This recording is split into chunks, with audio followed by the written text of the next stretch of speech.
Hello class. So in this video, we'll be solving this problem. The two blocks in the figure are connected by a heavy uniform rope with a mass of 4 kilograms.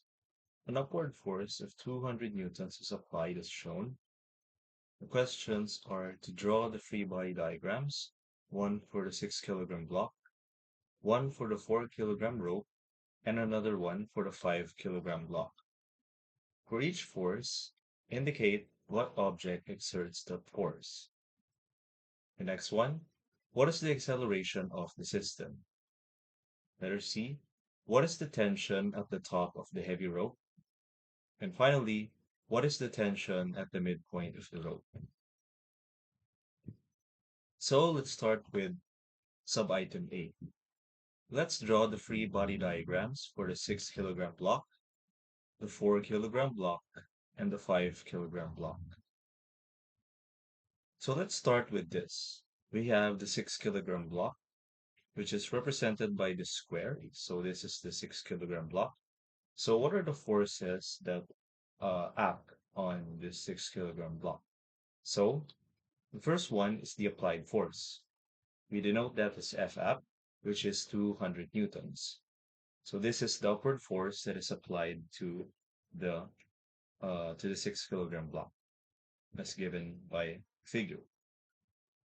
Then we have the tension at the top of the rope. So notice that this is a rope, so there will be a tension force.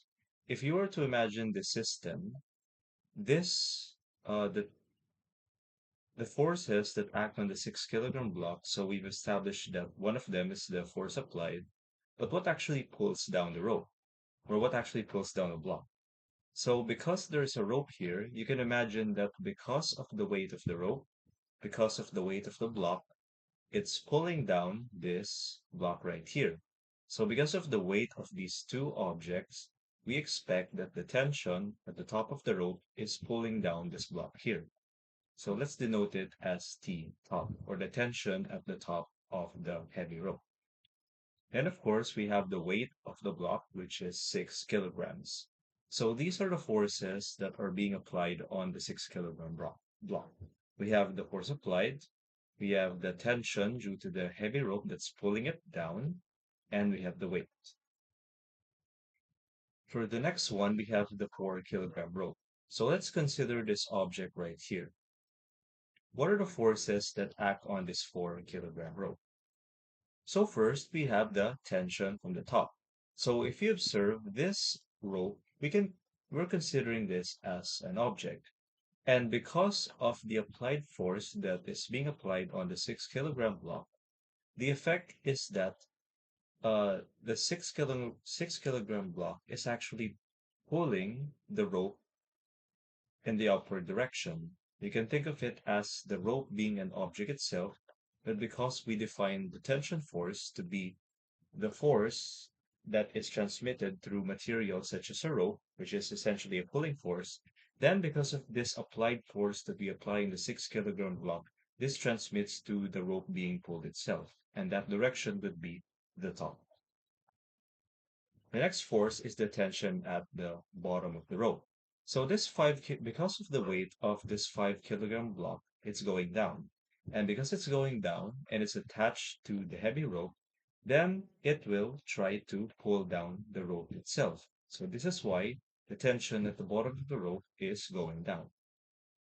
Then, of course, we have the weight of the 4 kilogram block, or the gravitational force that the Earth exerts on the 4 kilogram block. So these are the forces that act on the heavy rope. Now let's consider the 5 kilogram block. So it's right here. It's the bottom block. So what are the forces that are being applied on this block? So first we have the weight, which is 5 kilograms, or because the weight of the block is 5 kilograms. Then we have the tension from the bottom of the rope.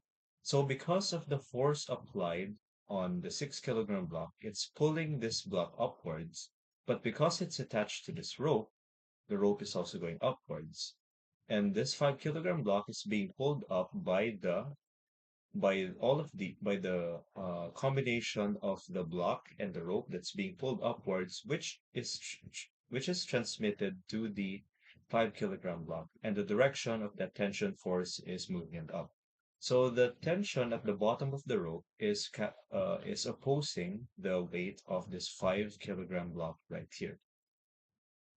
So those are the three body diagrams for each of the three objects: the 6 kilogram block, the 4 kilogram heavy rope, and the 5 kilogram block, which is at the bottom.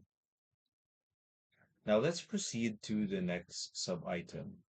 What is the acceleration of the system? So if we were, so the problem is asking us, what is the acceleration of the system? But what is the system in this figure? When we say a system in physics, we usually refer to the collection of objects of interest. So in this case, we've seen that we observed that this figure has three objects of interest, which is the 6 kilogram block, the 4 kilogram heavy rope, and the 5 kilogram block. But if we were to imagine that these three objects are actually one object, then what we have is simply a 15 kilogram system. So that's a combination of the two blocks, which are the 6 kilogram and the 5 kilogram blocks, and the heavy rope, which is 4 kilograms. So we will consider this as the system, the combination of all these three objects. So let us examine the free body diagram of this 15 kilogram object right here. So the forces that are being applied on this system or the entire system is the applied force, which is, as we know, is 200 newtons, and the weight of the system itself is 15 kilograms. So because we're treating this three objects as one system, we're ignoring the tension force in these ropes, as we've seen in the previous item. So we've combined all of these objects into one system, which led us to a simpler free body diagram, which simply involves the applied force, which is 200 newtons, and the weight, which is 15 kilograms. Now, here are the conditions. It doesn't say in the problem that there's an acceleration in the x-axis, so we will assume that.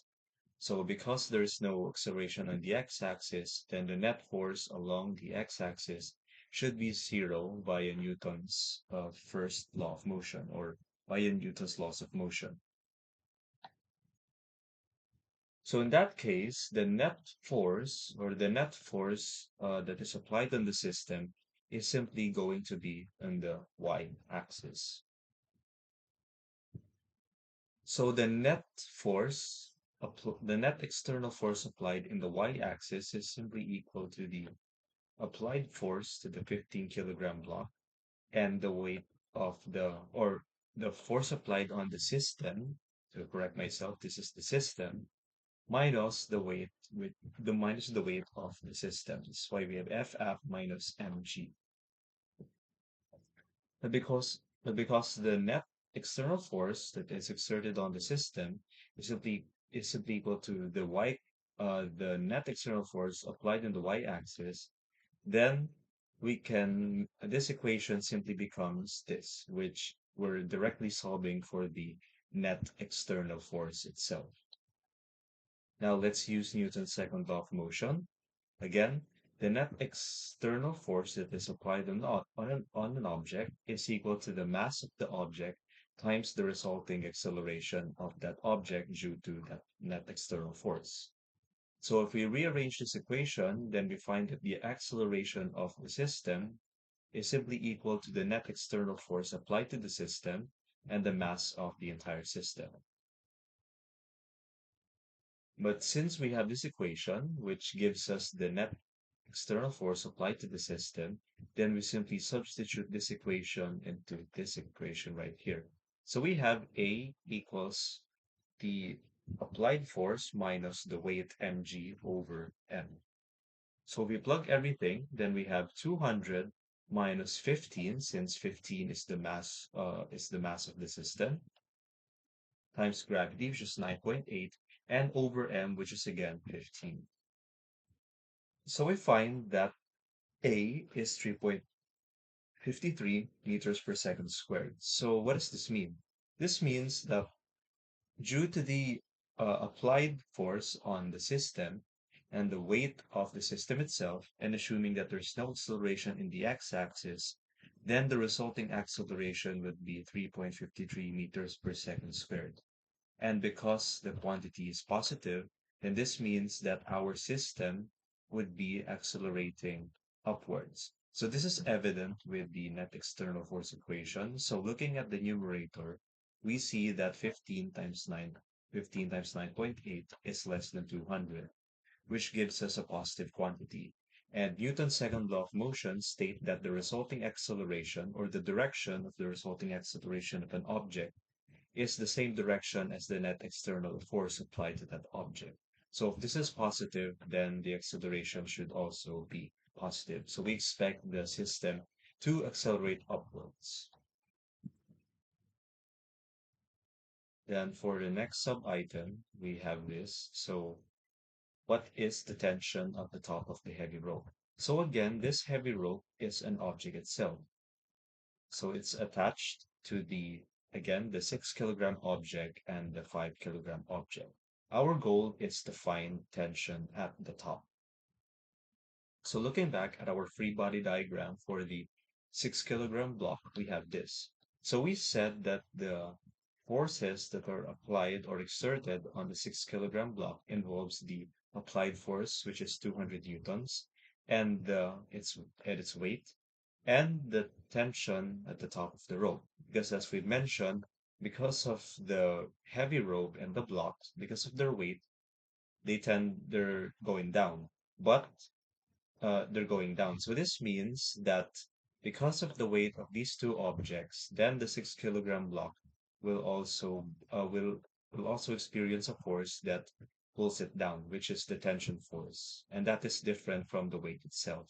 So you can imagine it as trying to hold a heavy object. So if you notice that if you try to lift a heavy object, you're straining or you're having difficulty because it feels like that object will go down if you don't hold it strong enough. And uh, you also feel that you will move or you might fall because of that heavy object.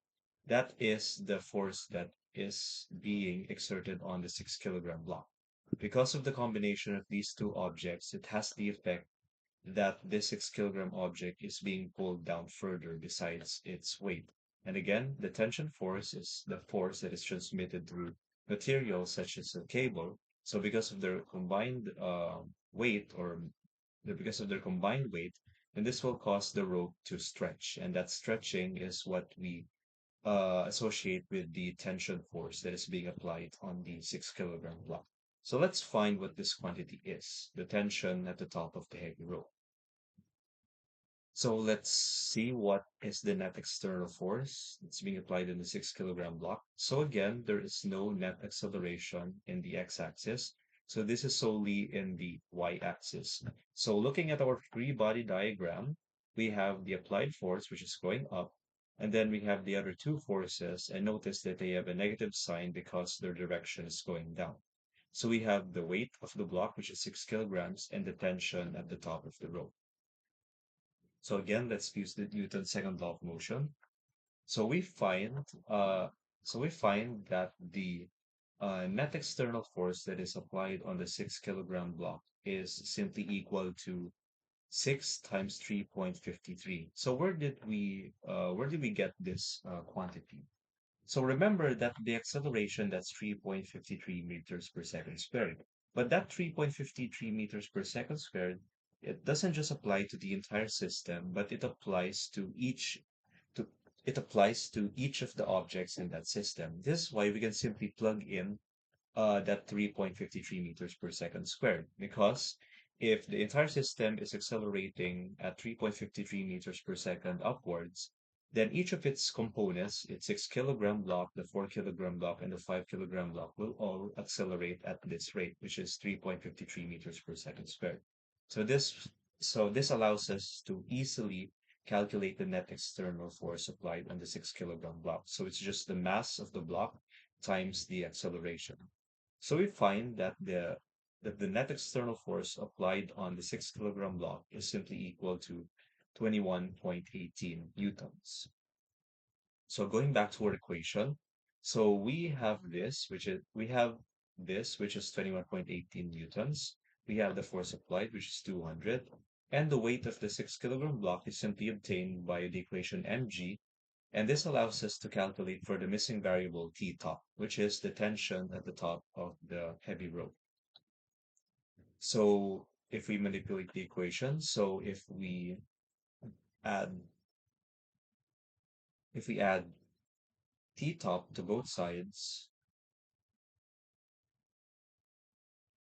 we have, or if we add T top to both sides and subtract F 6 kilograms for the net external force exerted on the 6 kilogram block, then we simply get this resulting equation right here. So this isolates the T-top or the tension at the top of the heavy rope. And you find that it's simply equal to the force applied minus the weight of the 6 kilogram block minus the net external force applied to the 6 kilogram block. So plugging everything in, so we have 200 minus 6 times 9.8, which is the weight of the 6 kilogram block, and 21.80 newtons, which is the net force applied on the 6 kilogram block. So we find that the tension at the top of the rope is 120 newtons. Okay, so that is the tension at the top of the rope. It is 120 newtons. Okay, so notice that this value is significantly less than the 200 newtons. And even with the combination of the 6 kilogram weight, it's not enough to counteract the force applied. So this is the reason why, again, this system and thus the 6 kilogram block is accelerating upwards because there is a non-zero net external force. Now for the last sub-item, what is the tension at the midpoint of the rope? So it's this one. So we will consider the tension at the midpoint of the rope. But what does that look like? So at the midpoint of the rope, let's assume that the mass is uniform across this heavy rope. So what do we mean by uniform? What do we mean by uh, uniform distribution of mass? So what I mean by this is that the mass or the amount of matter that is present in this rope is evenly distributed in its space. So um, it's basically looking at a homogeneous mixture. So if you remember that from chemistry, in a homogeneous mixture, you can it's hard to discern the substances that is in that mixture, and it's because the substances are you can say evenly mixed. So it's the same thing as when we say something as uniform distribution of mass. There's no point within that object where there is more mass than this point. It's evenly distributed. So you can think of it that way. So with that assumption that there's a uniform distribution of mass within the 4 kilogram heavy rope, then we can assume that at the midpoint of the rope, if we were to imagine cut the rope, then we could assume that by cutting the rope, both halves of the rope will be 2 kilograms. So that will be our assumption. So let's draw the free body diagram.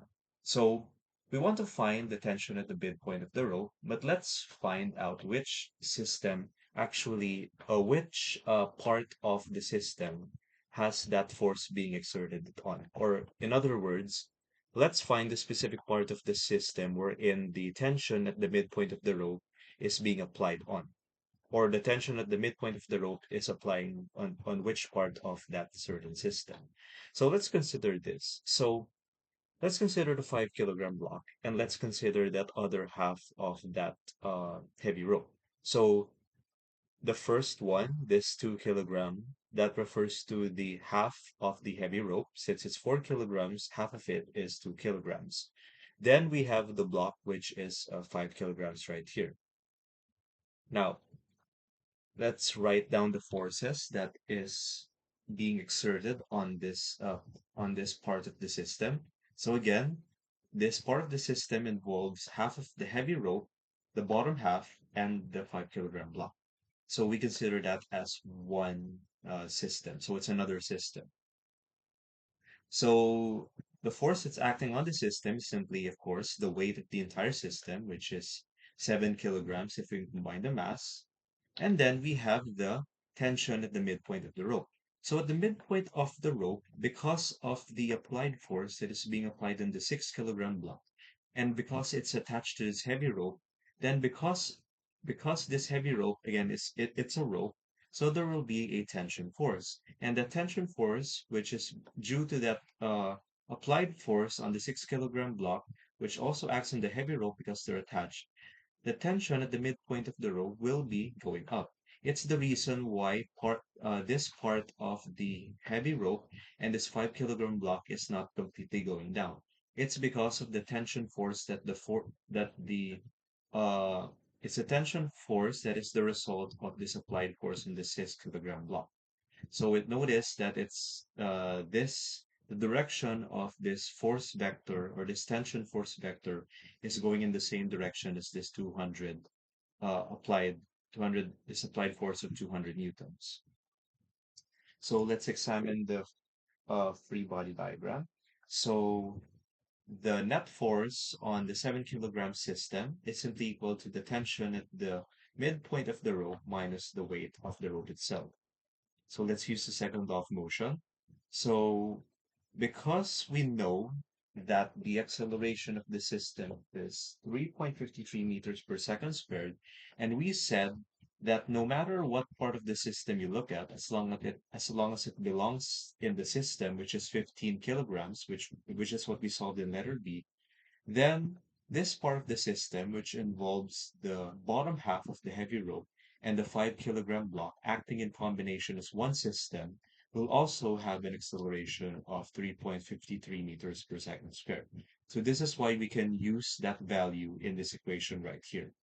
So we find that the net external force that is applied on this part of the system is 24.71 newtons. So going back to our equation, so we want to find the tension at the midpoint. But because this can easily be solved. Then we can solve for T mid, or the tension at the midpoint of the rope. So that's simply equal to the sum of the net external force that is applied in the 7 kilogram block plus the weight of the 7 kilogram system. Oh, not block, okay? It's a system because it includes the half of the heavy rope and the 5 kilogram block. So plugging in the given quantities, so we have the 24.71 newtons, and then the weight, which is simply this weight of the combination of the bottom half of the heavy rope and the 5 kilogram block times 9.8. So this gives us 93.3 newtons. So notice that this tension or the tension at the midpoint of the rope is significantly is bigger than the weight of the 7 kilogram system, because 7 times 9.8, that is